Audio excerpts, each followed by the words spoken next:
Ang mga pwede po mag-shoutout po kayo sa live chat po ito at ng comment section po ito sa YouTube channel po ito. Pwede i-shoutout muna po ito. Tandaan po kayo. Ang mga balita po ito sa pagkamatay ng congresswoman po ito dahil sa sakit po ito. Grabe yan! Hay naku po. Sana wag mo na idamay po ito si Attorney Florencio Abad at si Frank Drilon at si Mauro Haas at pati si mga Dilawan at Pinklawan. Wag mo idamay yan at wag mo idamay si Antonio Trillanes Deport. Wag mo idamay yan sa susunod na panahon. At ang DDS yan, tahimik yan sila.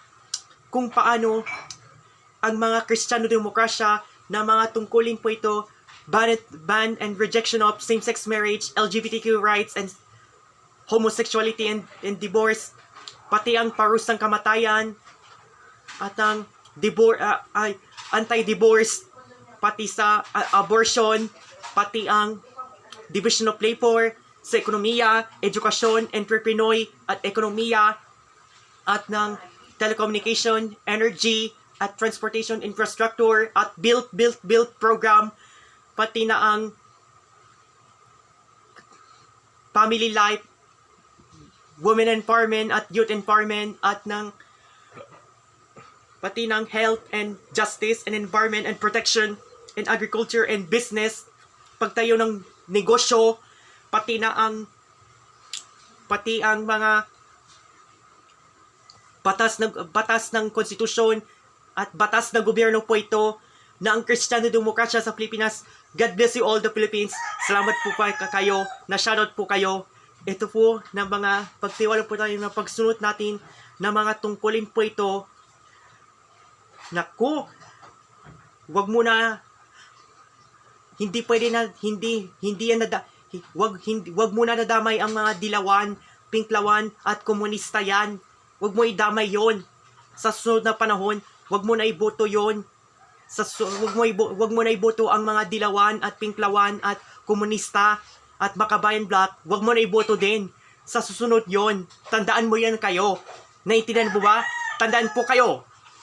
Pwede po pwedeng po nang paki-like and share and subscribe on YouTube channel at Paul Vincent Lopez Vlog, at sa Facebook Paul Vincent Lopez Kainteng, pati Instagram, follow us on Instagram Lopez Paul Vincent pati Twitter X na Lopez Paul Vincent na pwede po paki-like, follow, i-share at subscribe natin sa social media po ito. Tandaan po kayo, mag-ingat po kayo. Tayo ay manalangin tayo. O Ama naming Diyos, Ama sa langit, at ang hinirang anak ng Diyos, Yesu Kristo, nagpapasalamat po kayo sa ating mga tungkulin ng mga politiko na wag mo na idamay ang DDS vlogger at ang political commentator ng DDS, Dilawan at Pinklawan at komunista. Humingi at tawad sa iyong makasalanan, at wag silang iboto po ito ang mga Dilawan, Pinklawan at komunista sa palalampataya. It's the Philippines is for Christ, na malalampatay po ito. Pang-Isus na pagaling ng kalupaan, pagaling ng kalikasan, pagaling ng lahat ng sakit, karamdaman, pagaling ng lahat ng sakit, at pagaling ng karamdaman, pagaling ng ibang karamdaman at sakit, pagaling ng lumpo at kapansanan, at wag mo idamay mga politiko ng awayan, wag mo idamay ng fake news, wag mo na idadamay ng CBP, wag mo idamay ang mga politiko, at wag mo idamay ang mga kaawayan sa mga reliyon. Dapat yan magkaisa lang, unity lang in the religion, unity and religious freedom in the name of Jesus.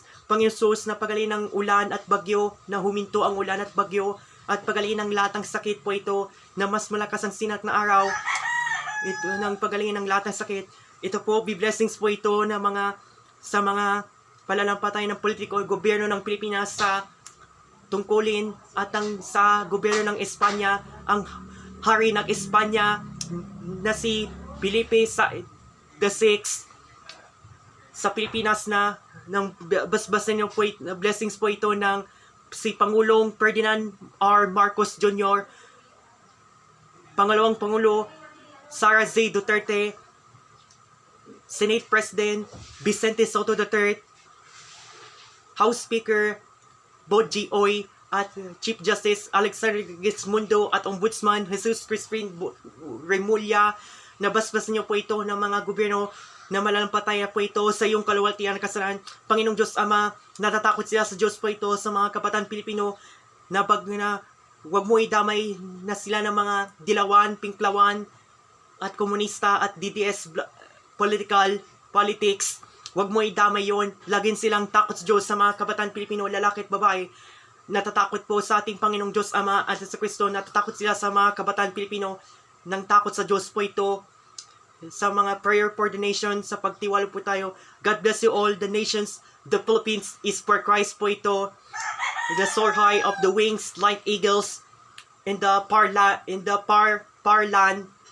in a weapon form against it shall prosper. For the Lord our God and our shield.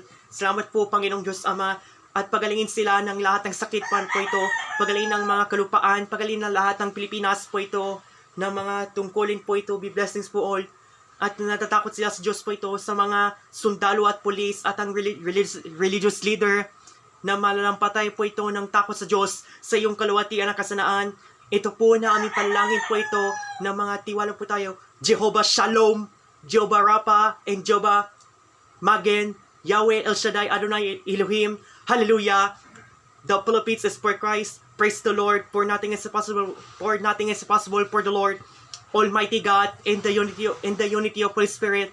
Ito po aming panalangin. God bless you all with blessings. The Philippines po ito, na pagtiwala po tayong mga tungkulin po ito, na mga pagsunod natin sa batas sa gobyerno at ang salita ng Diyos, at ang tao ay may takot sa Diyos po ito, at ang basa ng mga tungkulin po ito sa mga kabataan Pilipino gawain ng paraan in the marvelous work and study and in the hard study and hard work ng gawain na paraan ng bahay po ito sa mga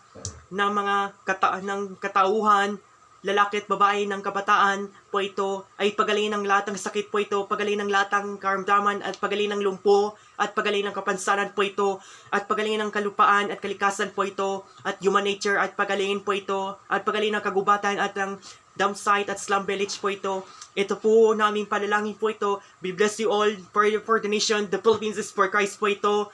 Bangon Pilipinas na sa pangalan ni Yesu Kristo na aming dakilang hari ng kapayapaan, hari ng Pilipinas at ng divine healing at kapayapaan, naming dakilang Panginoon at dakilang tagapagligtas, isang Diyos natin ng pananampalataya, kaligtasan at buhay lang hanggan at pray destiny to the kingdom of God. Bangon Pilipinas at now and forever and ever. Bangon na Pilipinas para sa Diyos at sa Pilipinas kong mahal. Amen, amen at amen. Amen. Praise the Lord.